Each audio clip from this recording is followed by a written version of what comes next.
Hello everyone, kembali lagi di YouTube channel aku, Dini Harmadani.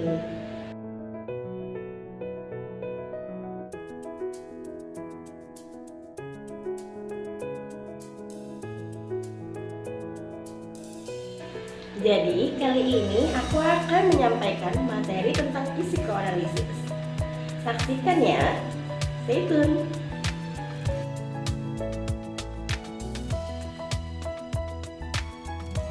Nah, jadi pada psikoanalisis kali ini aku akan membahas 4 pembahasan. Yang pertama, ada hakikat manusia menurut psikoanalisis. Yang kedua, ada struktur kepribadian manusia menurut psikoanalisis. Dan yang ketiga, pribadi yang sehat dan bermasalah menurut psikoanalisis.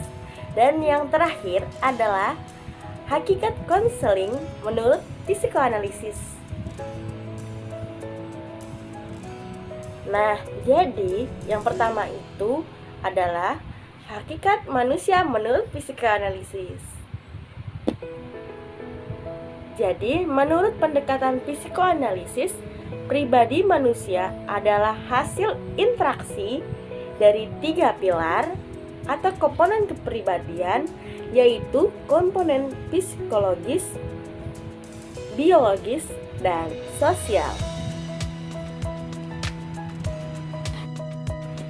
Oke, kita lanjut yang kedua, yaitu struktur kepribadian manusia menurut psikoanalisis.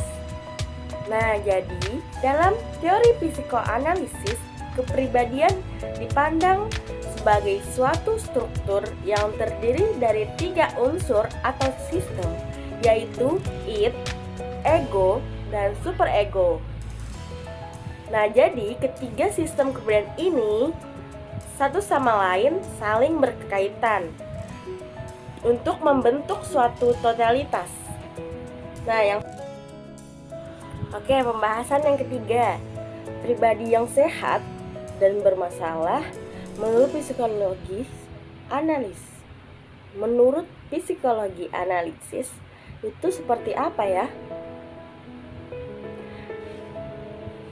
Nah, jadi pribadi yang sehat menurut teori psikoanalisis adalah pribadi yang mampu menyelaraskan antara id, ego, dan superego, sehingga dalam pribadi secara utuh manusia tidak mengalami masalah-masalah yang berhubungan dengan kecemasan.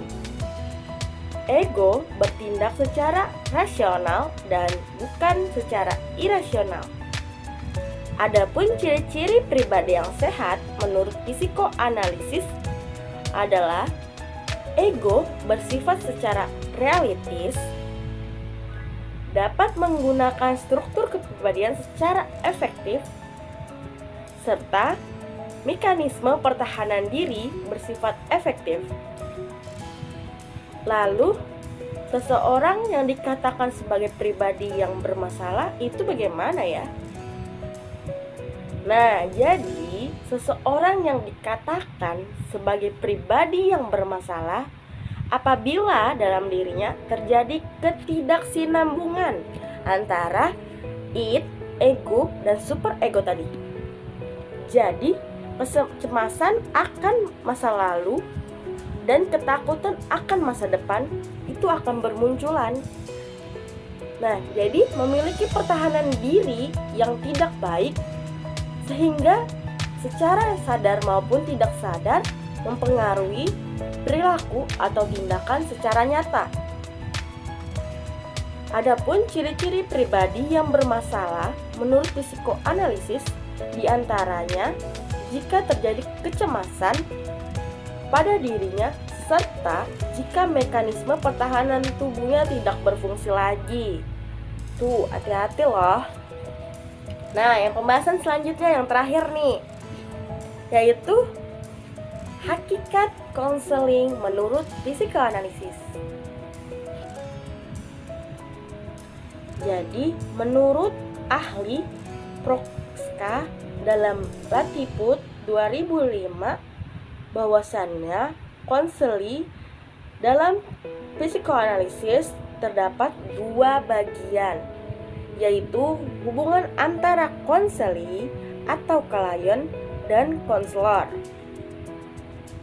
Nah, kedua hubungan tersebut berupa analisis atau transformasi.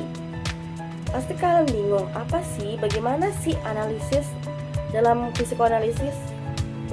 Terus apa sih transformasi itu? Nah, jadi kali ini saya akan membahasnya secara detail. Jadi kedua bentuk hubungan tersebut memiliki fungsi yang berbeda-beda. Nah, jadi analisis merupakan prakondisi untuk terjadinya keberhasilan konseling. Nah, jadi analisis ini terjadi untuk konseling, berjalannya konseling gitu. Jadi kalau nggak ada analisis, ya konseling nggak ada, oke? Jadi analisis ini peran utama dalam konseling. Nah, jadi sejak sikap rasional ini diberikan kepada konseli untuk percaya dan bekerjasama dengan konselor. Konseli yang berhasil membangun hubungan analisis dengan konseli, maksud saya,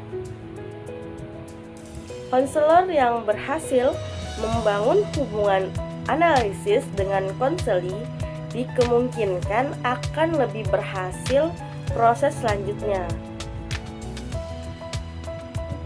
Nah, jadi jika analisis ini berhasil, maka konseling ini akan melanjuti proses selanjutnya, gitu. Melakukan sebuah analisis merupakan sikap konseli kepada konselor yang relatif rasional, realitik, dan neurosis. Analisis ini terjadi pada awal hubungan antara konselor dan konseli. Jadi awalnya itu sebelum melakukan konseli, biasanya konselor dan konseli melakukan analisis terlebih dahulu untuk melanjutkan ke konseling selanjutnya, begitu. Nah, sedangkan transformasi itu apa? Jadi, transformasi merupakan pengalihan pengalaman konseli di masa lalu terhadap orang-orang yang mempengaruhi dirinya yang ditunjukkan kepada konselor. Jadi, transformasi ini suatu cerita pengalaman dari klien atau konseli di masa lalu yang mempengaruhi sikapnya yang sekarang, itu yang akan dijelaskan kepada konselor. Jadi konseli itu harus bekerjasama dengan konselor agar proses konselingnya berjalan dengan lancar, begitu sekiranya. Oleh karena itu, transformasi ini membantu konseli dalam mencapai pemahaman tentang bagaimana dirinya salah dalam menerima. Oleh karena itu, transformasi ini membantu konseli dalam mencapai pemahaman tentang dirinya, bagaimana dirinya dalam menerima, menginterpretasikan, dan merespon pengalamannya pada saat ini dalam kaitan dengan masa lalunya. Jadi, konselor perlu untuk mengembangkan hubungan hangat dengan konseli dan memperhatikan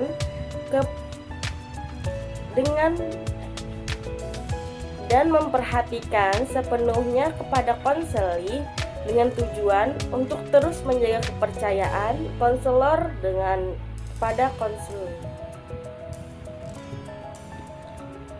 Jadi, konselor perlu untuk mengembangkan hubungan hangat dengan konseli dan perhatian sepenuhnya kepada konseli dengan tujuan untuk terus menjaga kepercayaan konseli dengan konselor.